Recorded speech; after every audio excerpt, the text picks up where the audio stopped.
Okey kan, video kali ni aku just nak review ni lah. Benda ni dah lama viral tapi aku baru jumpa kat sini. Sebab sebenarnya Maidin ke Badak ada buat jualan jajang apa tau. Tiga ni aku nampak sikit yang viral dulu. Baru ada rezeki nak try. Benda ni boleh tahan kot saya ni. 12 yang minusnya tapi sebabkan promosi dapatlah 11 yang setengah. Hasillah benda viral lah. Benda viral tapi nampak macam ayam. Kok sayang tu? Bismillahirrahmanirrahim. Bismillahirrahmanirrahim.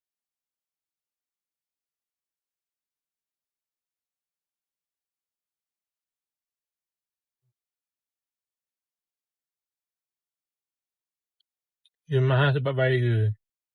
Rasa macam air asin coklat hot kacang gitu lah. Biasa lah. Cuma sebab dia viral. Tu tadi berisi coklat, yang ni berisi vanilla.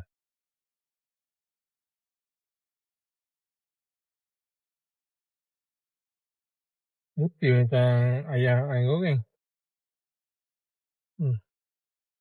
Putih lah ayam goreng. Bismillahirrahmanirrahim.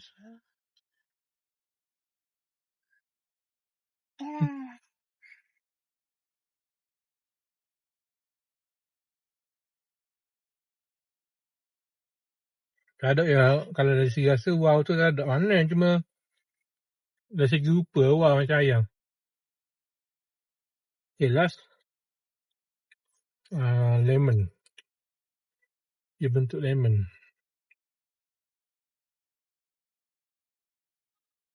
Ramai packing.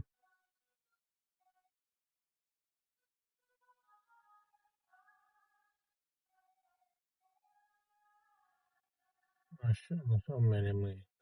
Nak makan pun rasa saya. Lemon separuh lah. Bismillah.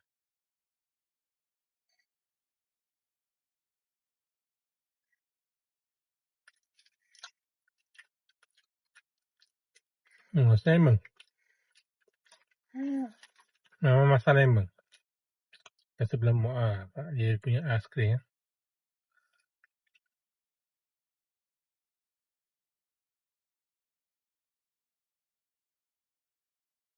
Oh ni bagi aku tak best. Sebab rasa macam lemon masam.